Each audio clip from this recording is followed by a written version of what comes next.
Friday, September 5th. I'm Mitch Perry, the senior political reporter for the Florida Phoenix. Thank you so much for joining us. My colleague Ray Rowe is out today, but he'll be back next week.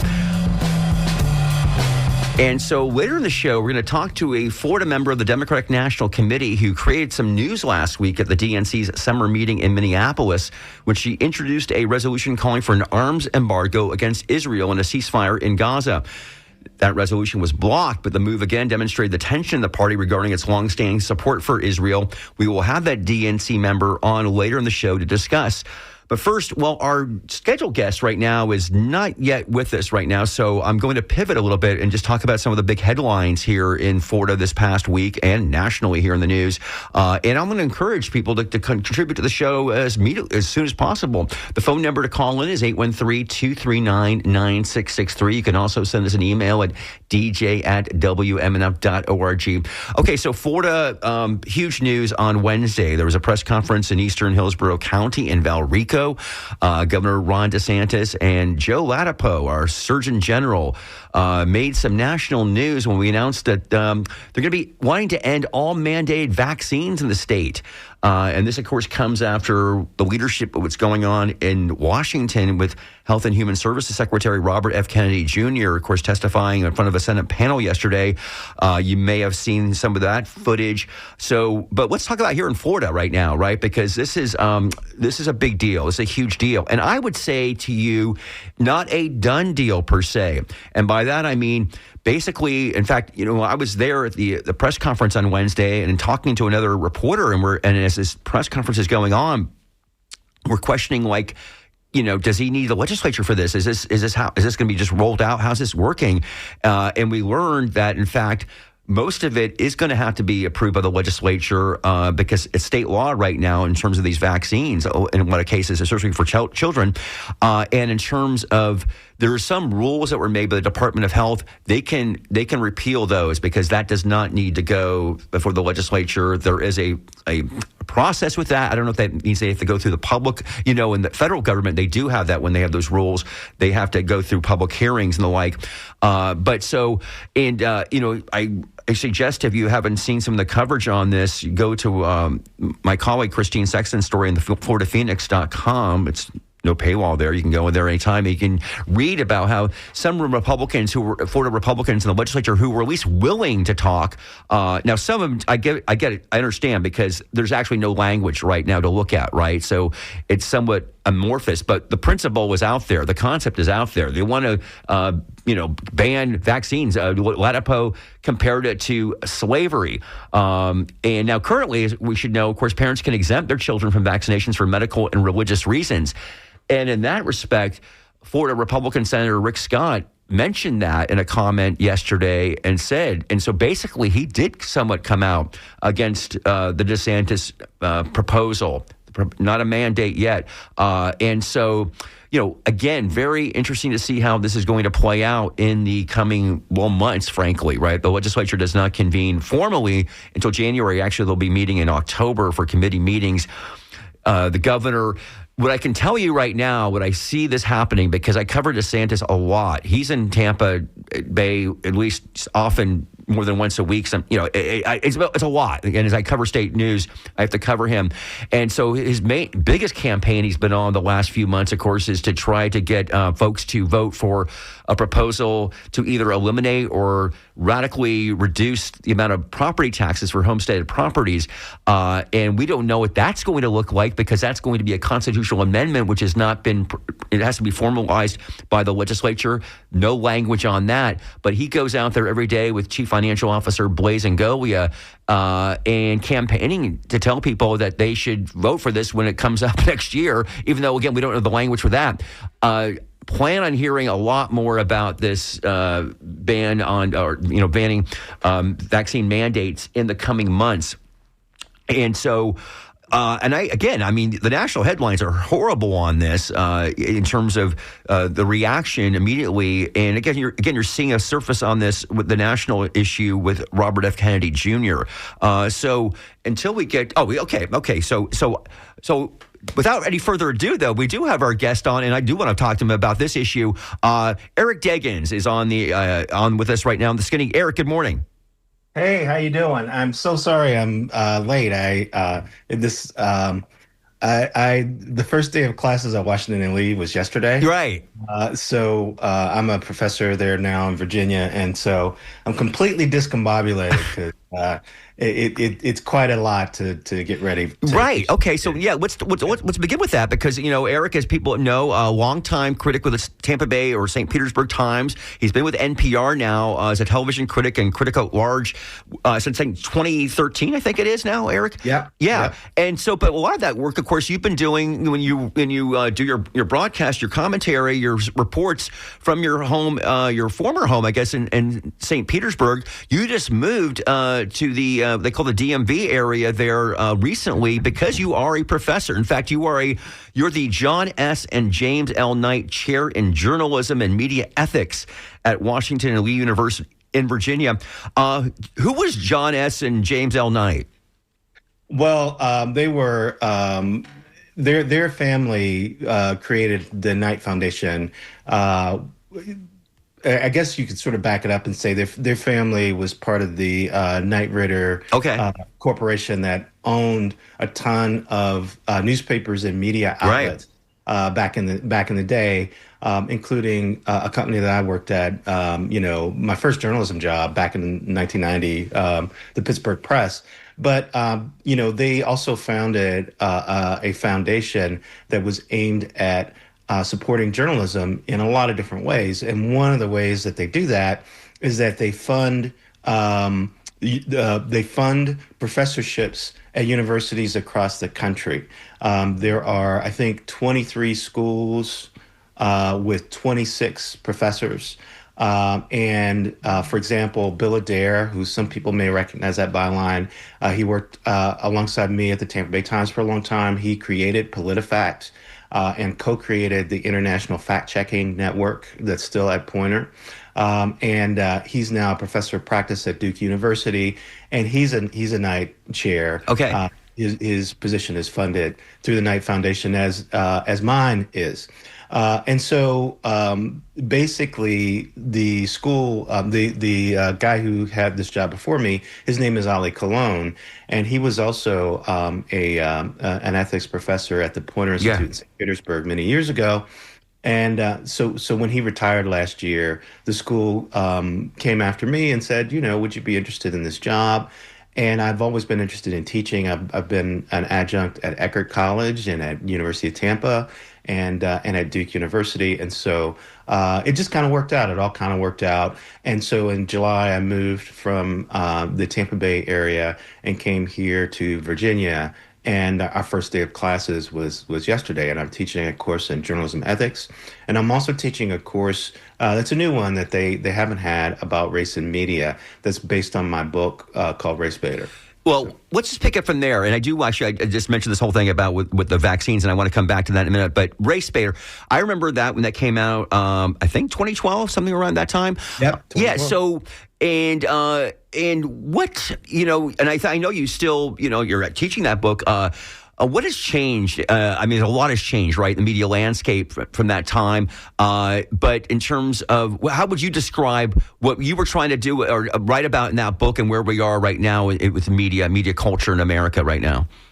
Well, I mean, what's sort of, I don't know. I don't, I'm very conflicted in my reaction to this because, on the one hand, as an author, I feel gratified that a lot of the stuff I wrote about in that book is still relevant, Hmm. and that not only do I use it in my classes still to teach, I've used it in the courses that I taught at Duke for the last 5 years, but other people have used it as well as a textbook.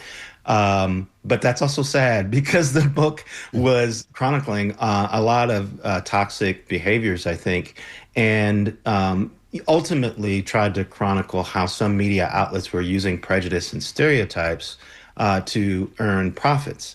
And so, for example, when I wrote the book and when the book came out, outlets like Fox News Channel were much less willing to admit their ideological leanings, and they were much less obvious about how they pandered to conservatives. and they were and so you had to watch the channel closely and document how it talked about race, how it talked about politics, and sort of prove this contention that Fox News Channel was favoring conservatives in its coverage. Now, of course, I mean, I think they still resist the notion that their news coverage fair and favors balanced. conservatives. But I think now, it's so obvious Yeah. how much of their programming favors conservatives. They don't bother to deny it in the ways that they used to about 12 years ago when my book came out. So that's what's kind of changed is, it's much easier to prove the ideological leanings of these channels, for example. And then I had I had a chapter that was devoted to lack of diversity in scripted programming, particularly on broadcast networks and the cable channels. And that's changed a lot. They, have actually done a pretty good job there, given some glaring, exceptions. But I also had a chapter that talked a lot about prejudice and stereotypes in reality TV. And that has not changed. In fact, it's gotten worse. And I use that chapter quite often as a basis to sort of talk about, what happens, how race plays out on shows like Big Brother and Survivor and The Bachelor. If anything, the dynamics I identified there have persisted and gotten worse. So it is a little depressing to think that, part of this job, when you're trying to call people's attention to prejudice and stereotypes in media and you want to change them, part of the job, part of the challenge is that these problems persist. They persist in the same way year after year after year, and you have to figure out new ways of talking about the same old problems because you're constantly trying to re-engage people in the process of saying, no, this hasn't changed enough. No, this hasn't really changed at all. And here's another way to look at this so that you can see it hasn't really changed. And so, now that I've been sort of doing this kind of work for at least 20 years, I have realized that one of the big challenges is trying to figure out how to keep telling people, look, I know I told you about this problem 5 years ago. I know I described it in this way. Frankly, it hasn't changed that much, but here's a new way of thinking about it so that you can understand that it still persists, it's still a problem, and we still need to do something about it. We are talking with Eric Deggans from NPR here on The Skinny here, Mitch Perry here at 1118 here on 88.5 FM. Eric, and you're doing this and all this, of course, in the context right now, of course, under President Donald J. Trump. And, of course, what we're seeing right now in terms of the expansion of what he's doing as a president, we've never seen before. Maybe some people like it out there. Maybe a lot of people probably don't. But nevertheless, just as the expansiveness in terms of when it comes to the media, of course, kind of shaking down the media, some would say, those lawsuits with CBS, with ABC News. We've seen with, of course, the law firms. We're seeing with universities, of course, among other things going on right now. It's so immense. I think you did something on this recently in NPR in terms of how much, talking about Trump has expanded the powers of the presidency. He's even like the chair of the Kennedy Center right now. He's getting so involved in every little thing. It's so much to cover. I know for, national political reporters it is. We just watch it over here, but for you, how do you see this? Because, and there's been attacks, of course, on DEI, diversity, equity, and inclusion at a massive level. Things that we saw actually here in Florida the last few years under Governor Ron DeSantis when it came to education. The federal government that is one of their big things they've got going on right now. So it's kind of a wide question, but I guess your thoughts about Trump and how much he is doing in terms of just expanding the powers of the presidency and all these different entities right now. Yeah, I think you hit on one of the big challenges for journalists who are trying to cover this is that there are a lot of things happening all at once, and trying to figure out how to cover everything and hold on to our standards of accuracy and fairness is difficult. In a lot of ways, it's easy to make assumptions about why something is happening. And it's easy to make assumptions about what is happening. But as journalists, we kind of have to prove it. And so a lot of times we end up generating stories where people go, well, I knew that was happening. Particularly now we're in this world where if people think something is true, they think that means it's true. But journalists can't do that. We can't assume these things. So we have to prove. If we think something is happening, we have to go out and try to find the facts and prove that we think this thing is happening.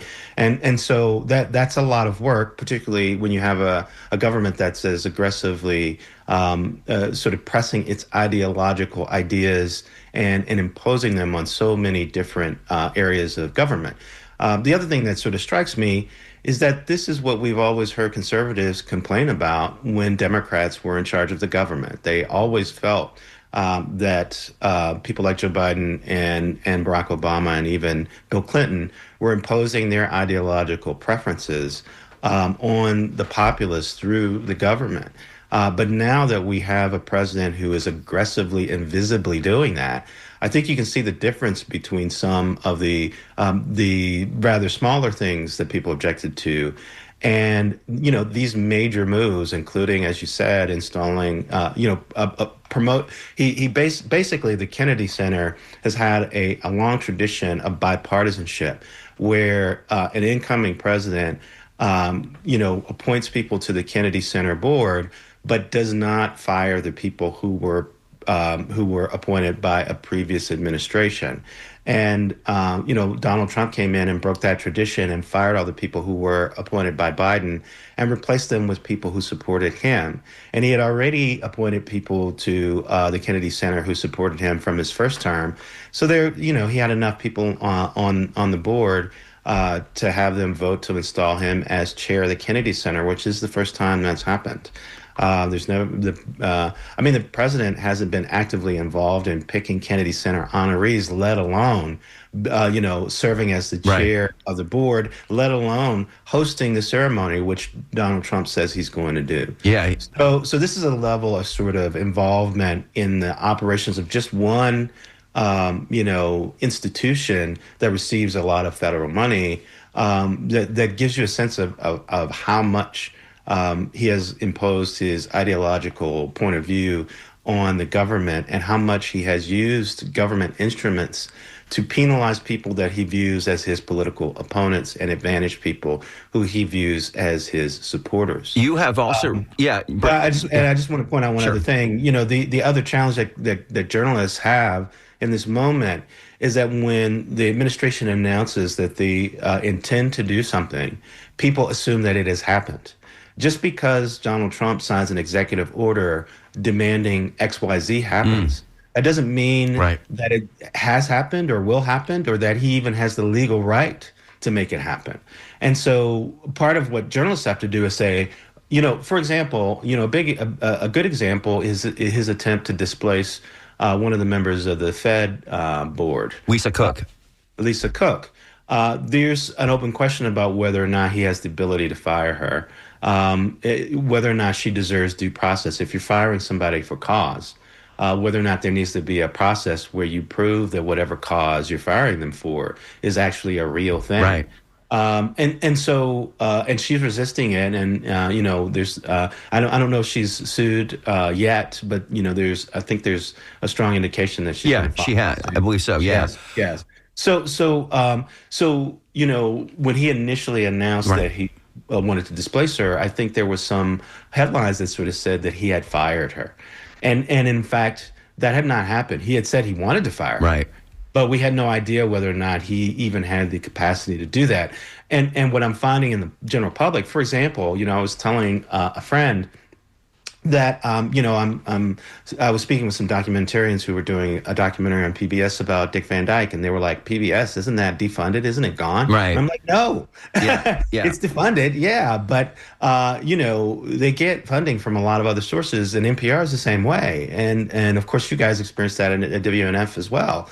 You lost money and you put on a fundraising drive and you got your supporters to help you weather the financial hit in the same way that NPR is doing, in the same way that PBS is doing. Just because there has been funding removed, it doesn't mean that we're gone. What you're saying is so important about reporting, right? Because you're right. There's the headline, and I like, for example, on the Lisa Cook situation, most stories that I've read do provide that, analysis, like you say, that, she's not gone yet, she's fighting this, et cetera. And they're doing that. They're doing that now. But when he first announced that he was going to fire her, I think there was a lot of journalism that sort of presumed that she was gone. And so that's when people are paying attention. And so then as a journalist, you have to find a way to sort of re-engage people in the story and say, no. He says he wants to fire her. That does not mean that it's going to happen. Well, and so that's the universe, right? And I find it though coming to, like I wrote about when this whole redistricting issue, right? And Trump, of course, basically asked Texas to find me 5 new seats, and they've gone ahead and done that. And somebody wrote to me and said, like, well, you in your story, you didn't say that this is unconstitutional and blah blah blah. And that reader was actually jumping ahead, right? Like maybe, right. And you should have some analysis on it. Well, it's really not. I mean, it's unprecedented, right? For sure to do like a mid-decade redistricting. But I get that. I could get why the reader would think that way, and that reader's kind of in the opposite way, saying you journalists are just go ahead and scribbling whatever the guy says. So you're right, because exactly. Yeah. That's also a huge problem, is that people feel like, well, and ultimately I think what happens is people say the media isn't doing X, Y, and Z. The media didn't cover this, or the media didn't cover this well enough. And I think 2 things are happening. Number one, people want a level of coverage that maybe they're not seeing. So they're not saying that, what they're ultimately saying is, this isn't getting the kind of saturation coverage that I think it should get. And those of us who are in quote unquote the media, often when somebody complains to me, I'll do a Google search and I'll say, well, like 5 outlets did that story. Well, what they really mean is it's not top of mind in the way that they think it should be. And I understand that criticism, but in a lot of ways, journalists, we don't have control of that. What we do is we try to report things, and then if the audience is not interested in that story, or if we haven't found a way to engage them in that story, it's really hard to constantly keep bringing up that story when the audience is telling you, no, we're more interested in this other thing over here. And it's a legitimate story that we have to cover too. So that's one thing that's difficult. The other thing that I think happens with people who complain about the media and our coverage is that you articulated that very well. They expect us to draw conclusions that we cannot necessarily draw as journalists. Sometimes it takes us a little time to verify whether or not what people's suspicion is about a story, whether that's true or not. And then sometimes it's just not, particularly, again, traditional news outlets can't necessarily make the leap that they want journalists to make. And the other thing that happens is that people judge journalism by the public's reaction to it. They'll say, well, people don't understand, or, they'll say, so many people seem to support what Trump is doing, or they haven't, abandoned supporting, the Republican Party given what he's doing. The media must not be reporting what he's doing well enough. And what I would say to people is, of course, there's lots of situations where you can look at NPR's coverage or the New York Times coverage or the Washington Post coverage, and you can criticize it. But there is enough information out there for people to know exactly what this president is doing. Absolutely. And there are people out there who have decided that they either support it or they support what he's doing in areas that they care about, that they don't care about what he's doing in areas where he seems to be crossing a line or does something that they don't like. And there's nothing journalists can really do about that. So between those 3 things, you have a lot of gray areas where people can criticize journalists, and it's tough for journalists to do much about it. Indeed. Again, if you're just tuning in right now, it's 11:30 here on WMNF 88.5 FM. You're listening to The Skinny. I'm Mitch Perry, senior political reporter with the Florida Phoenix. I'm speaking with Eric Deggans from NPR. Of course, you'll remember him for the Tampa Bay Times for many years, if not decades, I guess it was. Eric, one more thing on not one more thing, but on the cultural war front, you also have a Substack page, and I went on there recently, and I read... You read about... You're going to use my words against me. the whole Sydney Sweeney controversy. which of course, again, it's one of these things where I just think it's so kind of wild, like, where the conservative media goes like, oh, these leftists are going crazy about this certain situation. I'm thinking like a couple of people on TikTok said something, right? And it's like, what are you talking about? But to remind our listeners, there was this ad, American Eagle ad with this actress, Sydney Sweeney, who many listeners probably know about. She's been in some movies the last few years. And it became this huge issue. But what you wrote about was that this was a fight that conservative ideologues want to have for many reasons beyond distracting the public with a manufactured controversy. You said disciple discussion and a flood of overhead rhetoric to keep people from finding common ground. Because, again, this thing was a story for many, many days, mostly, well, again, on Fox, but that kind of bleeds into regular mainstream coverage, right? On something like that, I think you saw it with the Cracker Barrel, quote unquote, controversy, which is like, are you kidding me? This is absurd. This Uncle Herschel, the guy they drew out and brought him back in. But like, what are we doing here with these things? Well, I think there's a few things going on. That's one reason why it is so hard sometimes to talk about these issues that we're seeing in media, because it isn't really just one thing. It's several things coming together, which is why it becomes this tsunami of reaction, right? So one thing that's happening is that, a lot of these conservative media outlets have become outrage machines. And so they constantly need a fresh controversy to fuel the outrage that they then kind of use to gin up their audiences and get people to pay attention to what they're doing. And it's not just Fox News Channel or even major TV outlets like Fox News Channel and Newsmax. There are tons of smaller media platforms, people who do, video podcasts, for example, that go up on YouTube, people who do, radio broadcasts and audio podcasts like what we're talking on now. They all need material. They all need fresh material. They all need fresh ways to engage their listeners. And so these controversies become fuel for the outrage machine that conservatives in particular have kind of built. So that's one thing that's going on. I think the other thing that's going on is that conservative ideologues are trying to co-opt the machinery that liberals have used to try and advocate for women and people of color and sort of marginalized communities and ideas. We saw in the past, of course, people would look at an advertising campaign that was considered sort of racist or insensitive. And there would be a lot of talk on social media about that. And then that controversy would wind up spilling over into traditional media. And then that would eventually create enough pressure to force the advertisers or force the company that paid for the advertisement to change course. We particularly saw stuff like that in the wake of the murder of George Floyd. Well, now what's happened is that conservative ideologues have presented their version of that. And of course, for some of us, for myself in particular as a media critic, I look at some of these quote unquote controversies and I think they seem to be largely made up and they don't seem to really be speaking to an actual dynamic in society that needs to change.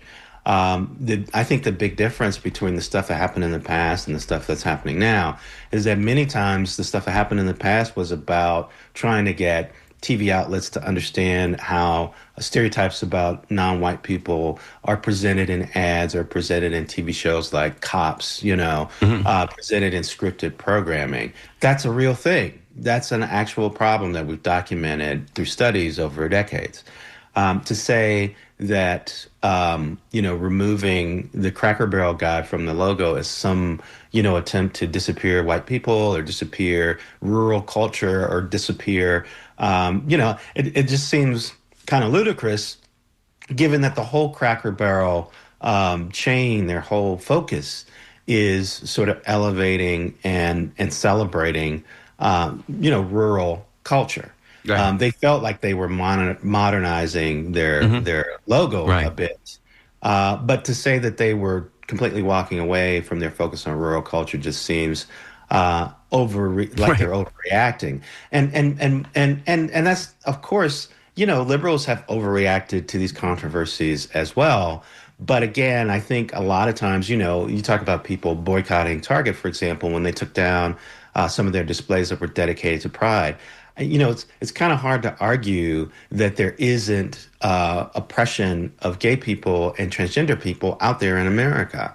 And it's kind of hard to argue that by, taking them out of displays in department stores, you're not making it easier for people to oppress them because you're taking them out of the spotlight. All of that is real, right? I'm not so sure that these other controversies are really based on anything real, other than trying to feed that outrage machine and trying to. Ultimately, I think what these things are also trying to do is make people feel like every time there's a complaint about the content of an advertising campaign or the content of a TV show, that it is just as baseless and just as inauthentic as these ones about Cracker Barrel and Sydney Sweeney that we're talking about. Trying to get people to sort of say, oh, yet another controversy, I'm not going to pay attention to that. Rather than, saying to people, well, there are some times when these complaints are rooted in something that's actually happening in society and it's worth paying attention to. And there are some times when these complaints are just ginned up to feed an outrage machine. I want to ask you about, of course, your main gig still is writing or in talking about television criticism with NPR. And I don't know if you saw this article in the most recent New Yorker magazine written by Kalefa Santa called "Has Music Criticism Become Too Nice?" Yeah. Did you see that, Eric? I saw it. I actually talked to Axios. They have a They have a column where they quote me, but it's behind a paywall. So, but yeah, I saw it actually. Your quote there. But basically, the thrust of the story was about music criticism specifically, which I know you have done some in the past. But obviously, I think to me it was more like talking about criticism overall, whether it's movie criticism, book criticism, television, in terms of whether critics are still as relevant as they once were in our culture. Because myself growing up, they definitely were. Whether it was Pauline Kael in the New Yorker writing about movies or Dave Marsh in Rolling Stone writing about music. Certain people who were Marvin Kittman was a famous TV critic. Tom Shales, Washington Post. Sure. I was lucky enough to deal with both of those. Okay, guys okay, cool. Yeah. On. So, what are your thoughts? I mean, you're talking about kind of what you do for a living and how relevant that is still now. Do you think that your critics like yourself are still as important in the culture when it comes to, say, television? Well, you're gonna get tired of me saying this is a trend where there's a lot of things coming together to make this happen, but it is once again it's true. And so basically, what I told Axios is, number one, people are reading less. So for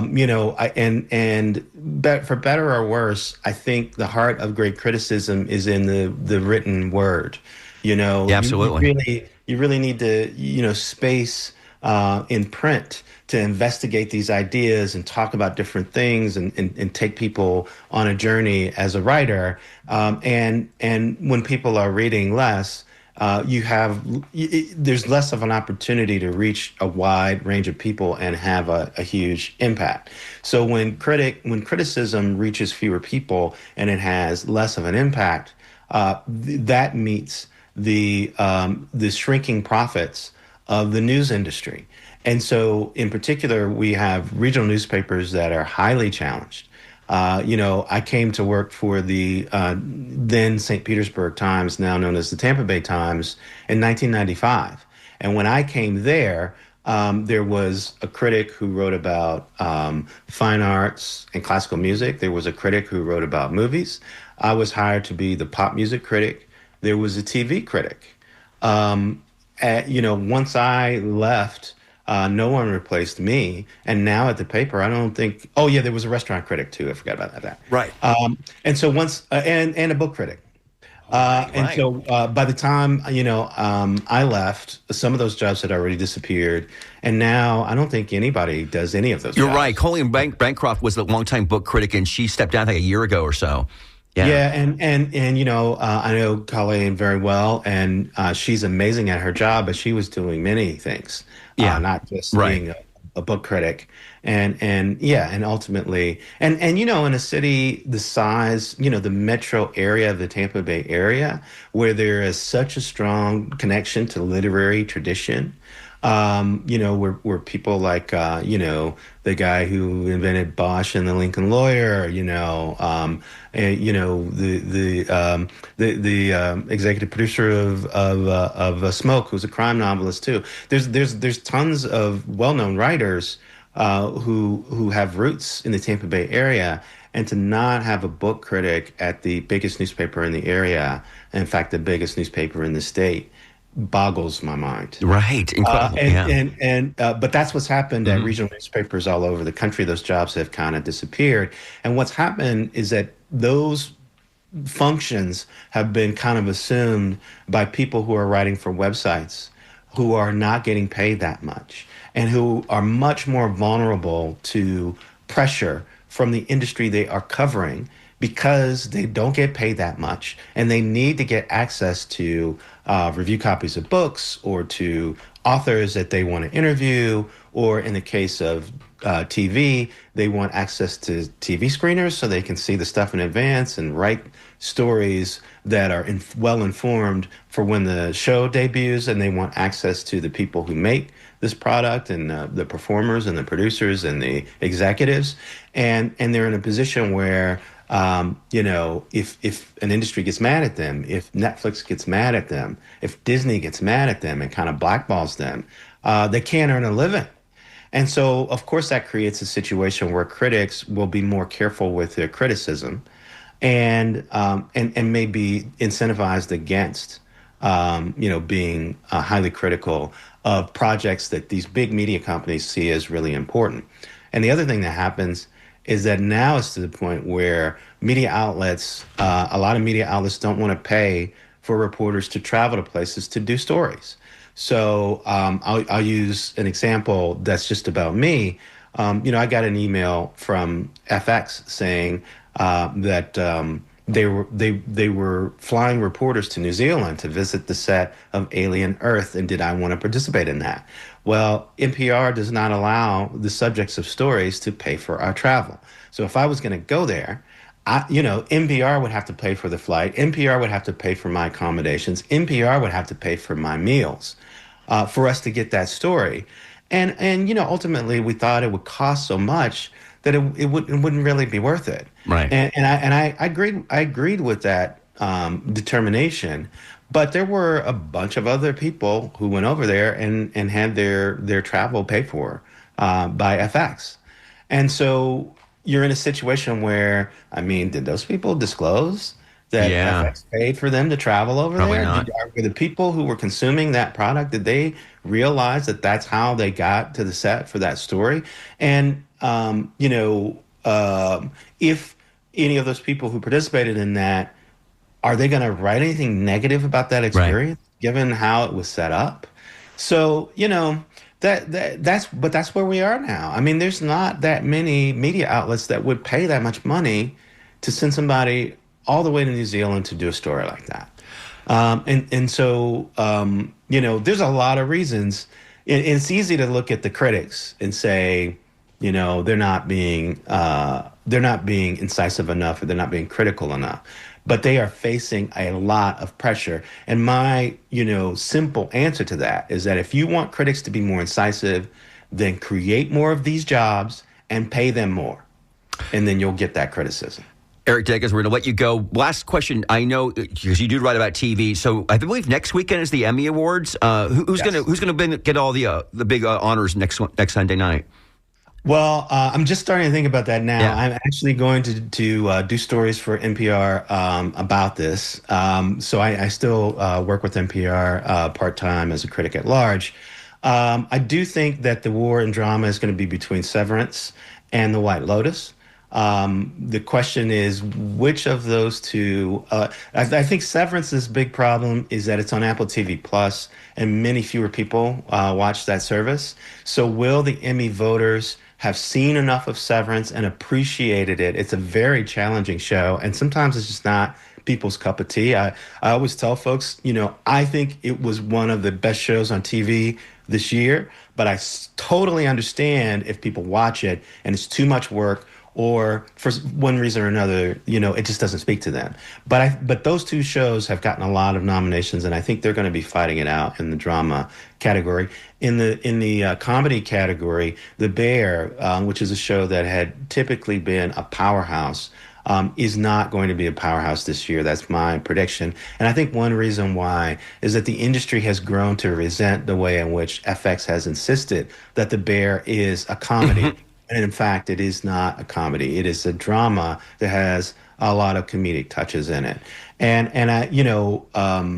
It swept the comedy categories when it was popular, but last year its season was heavily criticized, and a lot of critics who really loved the show kind of muted their admiration for it. I wasn't one of those. I did think that season wasn't quite, and because of a quirk of how the show comes out, the Emmy Awards this year are for that season.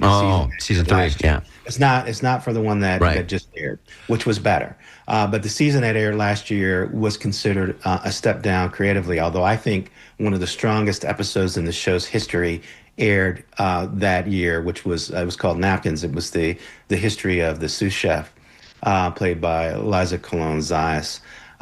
So at any rate, I think The Bear's going to take a hit, which means that the studio from Apple TV Plus is probably going to be a big winner because it's the most nominated comedy. And I think in Hollywood, it is sort of considered, people embrace that show. And I think the Emmys is we're going to see a changing of the guard, and that show is going to win in ways that The Bear normally would have and normally had in years past. And I know there's a contingent out there who's still pulling for old favorites like Hacks and Abbott Elementary. And I think if there's spoilers there, it would be those two shows, in particular Hacks, might step up and get the kind of love that The Bear once got. So in the same way we'll see Severance and The White Lotus kind of face off, I think we're going to see Hacks and in the studio face off. Eric Deggans is the John S. and James L. Knight Chair in Journalism and Media Ethics at Washington and Lee University in Virginia, and also a critic at large at NPR. Eric, great to have you on the show this morning. Thank you so much. Thank you. All right. Well, we're going to pivot now. We've got about 12 minutes left to go here on the program, and we're going to now talk about something completely different. We're going to talk about the Democratic Party and the issue about Israel. Last week, the Democratic National Committee convened in Minneapolis to hold their last late summer meeting, and one of those newsworthy events during that session which ended prematurely last week after that school shooting took place in Minneapolis, was there was a resolution proposed by a DNC member that called for suspending military aid to Israel in recognition of Palestinian statehood was introduced. Ultimately, that resolution was voted down, but it reflected the increasing schism inside the party when it comes to the Democrats and Israel. And joining us live via Zoom right now is that DNC member who proposed that resolution, Allison Minnerly. Good morning, Allison. Good morning. Hey, great to have you here on The Skinny. So I know you're, and what part of Florida are you represent as a member of the DNC? Yes. So actually, DNC members represent the whole state. So okay, really, let's do the committee from anywhere. But I currently am a Central Floridian. Okay, great. Yeah, absolutely. You're right. So let's talk about this. And I know you just voted in as a DNC member earlier this year. You went to this meeting. This issue, of course, about Israel has, divided the party for well over a year. It certainly had played a part in the presidential campaign last year with both Joe Biden and then later Kamala Harris. So what did your resolution say? Yeah, I think first I want to touch on one thing, which is I think that there is a misconception that this issue has divided the party, right? Because I think when we think about the party as a whole, right, we have two kind of different factions. We have the party leadership, and then we have our voters, which is our primary base. And so among our voters are very unified on this issue. And so right now we're seeing that overwhelmingly our base supports ending military aid to the Israeli government, but also in not having any U.S. involvement in the war in Gaza. And I say this because only 8%, between 7 and 8% of voters support the leadership's current position on this issue. So that's part of the motivation for filing this resolution, is that within the DNC as a body, there's obviously policy directives and kind of, the tone that they set really impacts how our elected officials and just the direction and course of the vision for the party goes. And so I thought that it was a really important time for us as a party, but also as somebody that, works here in the state of Florida, registering voters and really connecting with young people every day on the ground, to make sure that this perspective and that this issue was brought to the full body of the DNC, but also that we had a really critical moment to have a conversation about how do we get the Democratic Party back in line with its base. Right. And as we know, as we was reported anyway, after your proposal came another one by DNC Chairman Ken Martin that was, a little bit different, a little more, I guess, was characterized as being quote unquote moderate. Your resolution did not pass. His did, but then they basically both tabled. And again, so specifically, what did your resolution? I think I would ask that question. What the resolution called for that you proposed? Yes, absolutely. So I think that you already mentioned there were two resolutions, right? So originally, I filed a resolution that called for the suspension of military aid to the Israeli government, as well as calling for this arms embargo and ending the humanitarian crisis in Gaza. And I think that one of the core differences between the resolution that I filed and the kind of the counter and follow-up resolution that the chair filed is just that so often, we have heard in our politics that calling for a ceasefire is a very popular position. But I think what the intention and aim of the resolution that I filed was to go beyond that, right? We all want this war to end. Nobody wants to see more endless suffering and just really the starvation and devastation that we're seeing in Gaza. And so how do we get there is a little bit different than just calling for a ceasefire, because I think we have to outline actionable items. And the Democratic National Committee does have the ability to really signal to its leaders, here's the action items for how we get there. Here's what we call on you to do. And so long as Democratic elected officials are continuing to send military aid or even continue sending weapons, I think that raises the question of, well, wait, what is the party signaling to these same leaders? And so that was really one of the main aims. And I think that just kind of to kind of tie out this thought, it's just that in general, we've seen that the voters are so aligned on this issue. So this was also just really a resolution that centered around the opinions of the young people and really all people, right? Because this is a multi-generational issue that I organize with, that I, talk to here in the state of Florida, but also a sentiment that's echoed across the country. Again, if you're just tuning in right now, you're listening to Skinny here. I'm Mitch Perry speaking with Allison Minnerly. She is a Florida member of the Democratic National Committee. She proposed a resolution, as you've been hearing right now, about the issue of an arms embargo towards Israel as they continue their war with Hamas right now.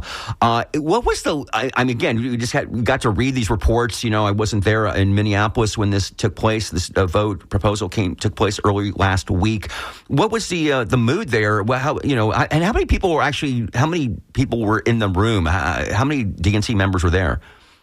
Yeah, so the committee itself, which is the resolutions committee, is the body that actually gets to hear the different resolutions that are filed and gets to vote on them. And so that committee alone had around between 40 to 50 people on it. So the room was a little bit larger, given that there was an audience and also the committee members. But I would say that the vibe in the room was a little bit intense, right? I think maybe for me, it's obviously a little different. As somebody that filed the resolution, this had been something that we've been working on and really, advocating for. So it was a higher pressure, everything we've been working for had kind of come to that moment.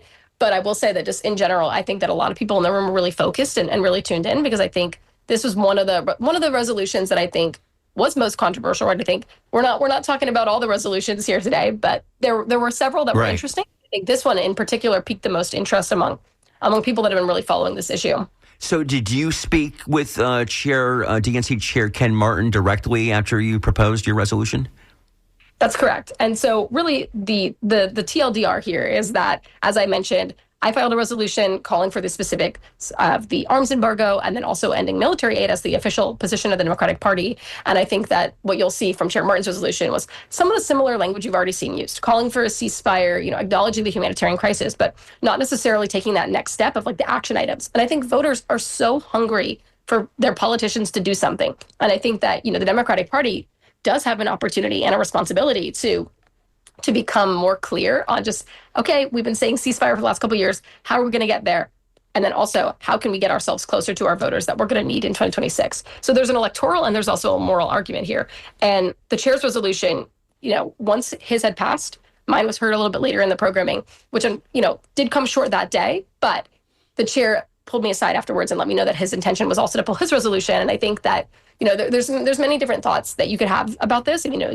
Why file a resolution if the intention was to pull it, or, why not work to find a more agreeable solution that would rectify both resolutions and bring them together. And I think that, the chair's reasoning and logic was just that he doesn't think the party, is aligned yet, not ready to have this conversation. But I would argue differently. I think that the voters are very clear on this. As I mentioned at the top of this call, there's really only between 7 and 8% of our base remains like in favor of the position that the party currently has. And so I tried to, tell the chair that I think that this is, prolonging a conversation that the voters are ready to see clear and decisive action and language on. And I'm hopeful that something that we asked for as a group of co-sponsors was that we were like, well, Chair, if you're gonna pull your resolution, what's the next step, right? Because this conversation can't end here. We can't keep putting off difficult conversations. And so the chair agreed to create a task force or kind of a more committee to have this conversation in the future. And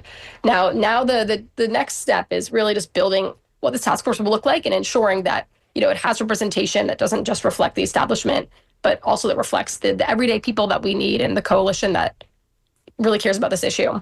Again, if you're just tuning in right now, it's 11:56. You're listening to The Skinny here in WMNF. Just a few more minutes with DNC member Allison Minnerly. Allison, I will remind our listeners also that back in July, there was a resolution in the U.S. Senate.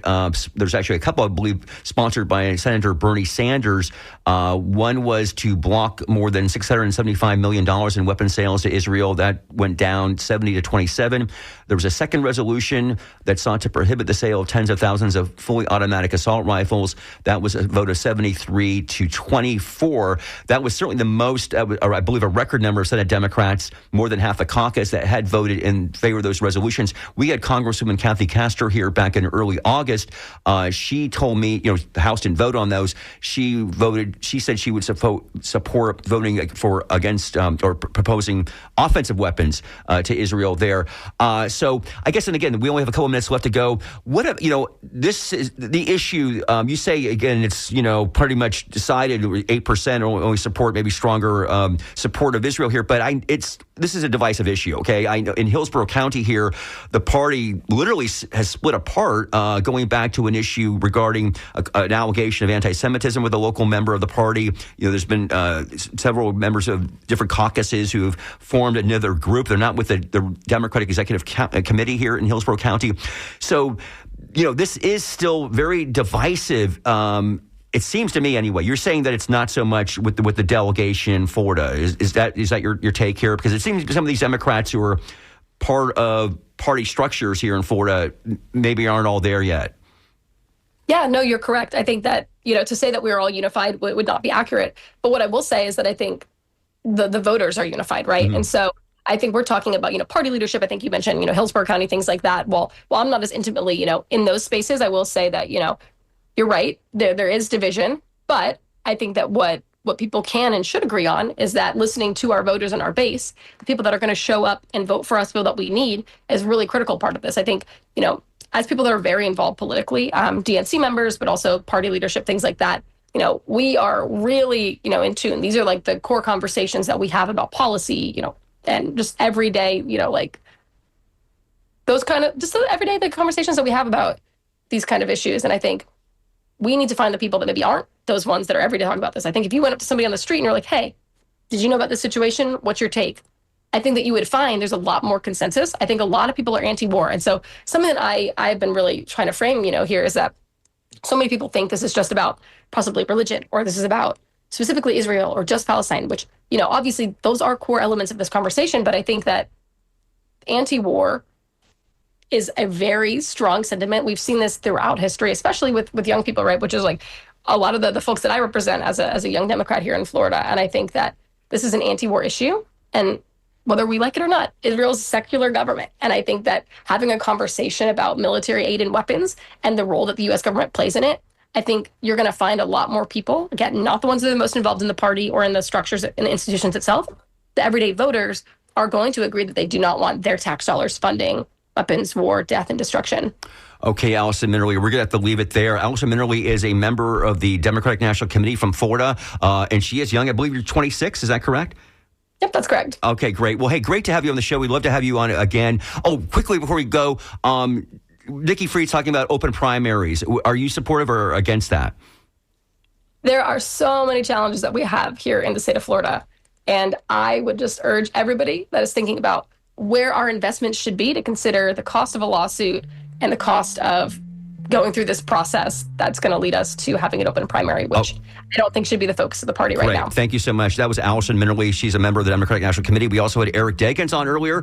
I want to thank all of you for listening here. You were listening to WMNF 88.5 FM in Tampa. Joellen Schilke is coming up next in a few minutes here with Art in Your Ear. Want to thank Joe Remo, who engineered this morning here. We had some phone call people on the lines. I'm so sorry we didn't get your phone calls. Please call back next week. Well, I promise you we'll get on these issues. I am Mitch Perry, and we'll be back next week.